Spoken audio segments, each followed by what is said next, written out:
पायल एक खुले मिजाज की जिंदा दिल लड़की होती है जिसे उसके पापा ने फुल्ली सेल्फ इंडिपेंडेंट बनने के लिए सब कुछ सिखाया हुआ होता है। एक शाम पायल अपनी बाइक पर सीटी बजाते हुए कॉलेज से घर वापस पहुंचती है, जिसे देखते ही उसकी मम्मी गुस्से में पूरा घर सिर पर उठा लेती है। आ गई महारानी, बहुत बोलते थे मैं अपनी बेटी को सब कुछ सिखाकर दुनिया में मजबूती से खड़े रहना सिखाऊंगा, साथ में बेटी को लफंडर बनना भी सिखा दिया, ये नहीं बताया। क्या हुआ? आज ये कुकर इतनी सीटियां क्यों मार रहा है? सीटी? सारी फसाद की जड़ तेरी वो बाइक और सीटी है, उन्हीं से लड़के छेड़ती है ना तू? हाँ, ये तो गलत है, मुझे बताए बिना ही लड़का छेड़ दिया। हाय तौबा, ये कैसा पति और बेटी मिले हैं मुझे। अरे मम्मी यार, तुम ओवर एक्टिंग बंद करो, और मैंने कोई लड़का नहीं छेड़ा पापा। शिट यार। अच्छा मम्मी, आप पहले मुझे ये बताओ कि आपको ये सब बेकार बातें बताता कौन है? अच्छा, तूने कोई लड़का नहीं छेड़ा? अरे वही शर्मा आंटी, वही बताती रहती है, पर उसकी खबर तो मैं खुद ले लूंगी। अच्छा मेरी प्यारी बेटी, थक गई होगी ना, जाकर आराम कर बेटा। अचानक मम्मी को गर्म से नरम होते देख के पायल और उसके पापा कंफ्यूजन में एक दूसरे को देखने लगते हैं। आंखों से कुछ इशारे होते हैं और पायल वहां से चुपचाप चली जाती है। जिसके बाद रात को घर में सबके सोने के बाद दोनों पापा बेटी छत पर मिलते हैं। क्या खबर लाए हो? अरे तुम्हारी मम्मी तो हमसे भी तेज निकली, कोई खबर नहीं मिली। क्या यार पापा, पता नहीं अब मेरी मदर इंडिया कौन सा बम फोड़ेंगी। इसी के साथ दोनों अपने कमरे में वापस जाकर सो जाते हैं। अगली सुबह पायल जैसे ही कॉलेज जाने के लिए तैयार होकर कमरे से बाहर निकलती है तो उसकी मम्मी उसे लड़के वालों के सामने ले जाकर खड़ा कर देती है।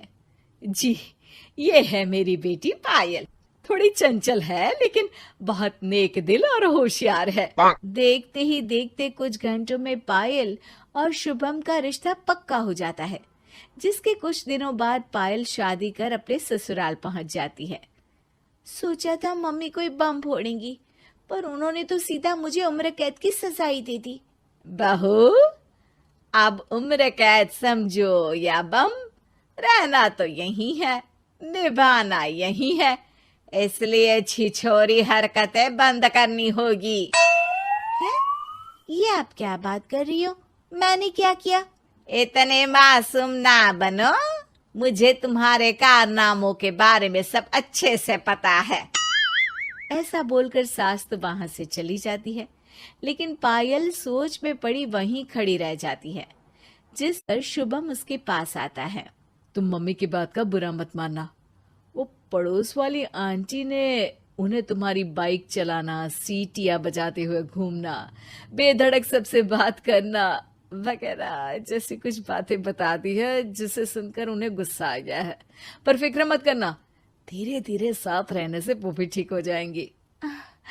Thanks for your concern, but I don't care.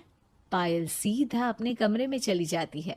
अगली सुबह कॉलेज जाने के लिए तैयार हो सीटी बजाते हुए कमरे से बाहर निकलती है, जिसे देख सास गुस्से से तिलमिला उठती है। महारानी, शादी के अगले ही दिन ये हीरोइन बनकर कहाँ चल पड़ी? और ये लफंगों की तरह सीटियां बजाना बंद करो। ये हमारा घर है, कोई सड़क नहीं जहां तुम आवारागर्दी करती घूमो। मम्मी जी, सीटी बजाने और कंफर्टेबल कपड़े पहनने से लोग कब से आवारा बनने लगे? इसी के साथ सास बहू का युद्ध शुरू होने ही वाला होता है कि शुभम वहां पहुंच जाता है। माँ, उसका कॉलेज है इसलिए ऐसे तैयार हुई है। और पायल, तुम भी माँ को समझने की थोड़ी कोशिश करो ना प्लीज।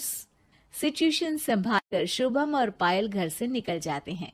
इसी तरह दिन बीतने लगते हैं, जिससे सास बहू की लड़ाइयों के बीच शुभम पिसता रहता है, लेकिन साथ ही वो दोनों एक दूसरे की आदतों को अपना भी लेती हैं। पर पायल का सीटी बजाना सास को आज भी नागवारा ही होता है। आसमान गिर जाएगा, धरती फट जाएगी, पर इसकी सीटी ना जी ना, कभी बंद नहीं होगी। अरे मम्मी जी, जब आप मेरे कुछ बोले बिना सीटी से ही समझ जाती हो कि मैं क्या बोल रही हूँ, फिर इसे बदलने की क्या जरूरत? यही तो हमारी यूनिकनेस है।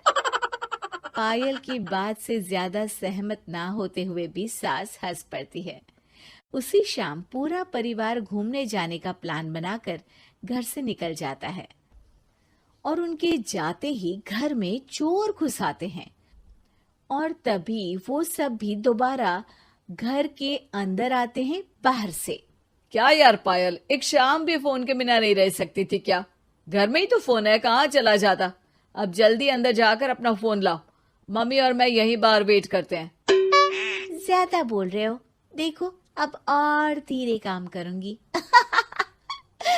ऐसा बोलकर पायल घर के अंदर जाती है और बहुत देर तक बाहर निकल कर नहीं आती। अरे ये तो सच में जानबूझकर लेट करने लगी। चल कर देखते हैं ना। दोनों जैसे ही मेन डोर के नजदीक पहुंचते हैं, उन्हें पायल के सीटी बजाने की आवाज सुनाई देती है। हमें लेट करके खुद मजे से बैठी सीटियां बजा रही है। अरे गधे, ये मजा नहीं सजा है, जल्दी से पुलिस को फोन कर। माँ की बातों से कंफ्यूज्ड शुभम उसे देखता ही रहता है। सास खुद ही पुलिस को फोन कर देती है। कुछ देर बाद वो दोनों पुलिस के साथ घर के अंदर जाते हैं तो पायल एक कुर्सी पर बंधी होती है और सास को देखते ही दोबारा सीटी बजाने लगती है। सीटियों की दुकान फिर से शुरू हो गई तू? और क्या इन सबको कह रही है कि चोरा है चोरा है? तुझे कैद किया है, थोड़ा तो तरस खाकर डर हमसे। और प्यार से क्या बोल रहा है इससे? अरे इसके सर पर बंदूक लगा, ठोक दे इसको। अरे चल झूठे, तेरे पास तो हथियार है ही नहीं। सास की बात सुन वहां मौजूद सारे इंसान हैरान रह जाते हैं और पुलिस तुरंत उन चोरों को अरेस्ट कर लेती है। आपको कैसे पता कि इनके पास हथियार नहीं है? अरे सीटी नहीं तो बताया।